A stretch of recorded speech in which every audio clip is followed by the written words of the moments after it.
নারায়ণগঞ্জের শীতলক্ষ্যা নদীতে নৌ চলাচলে বাধা সৃষ্টি করছে কচুরিপানা। এমন চিত্র দেখা গেছে বুধবার নারায়ণগঞ্জের শীতলক্ষ্যা নদীতে। নারায়ণগঞ্জ সেন্ট্রাল খেয়াঘাট থেকে বন্দর ১ নং খেয়াঘাট পর্যন্ত দীর্ঘ কচুরিপানার কারণে এ রাস্তায় চলাচলকারী নৌমাঝিরা অনেকটাই হিমশিম খাচ্ছে, আর সঠিক সময়ে গন্তব্যে পৌঁছতেও অনেকটাই বেগ পেতে হচ্ছে যাত্রী সাধারণকে।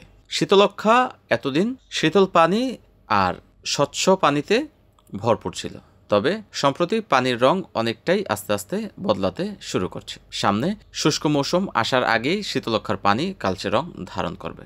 তবে এর মধ্যে কচুরিপানা অনেকটাই বাধা হয়ে দাঁড়িয়েছে নৌযান চলাচলে। NN TV, Narayanganj.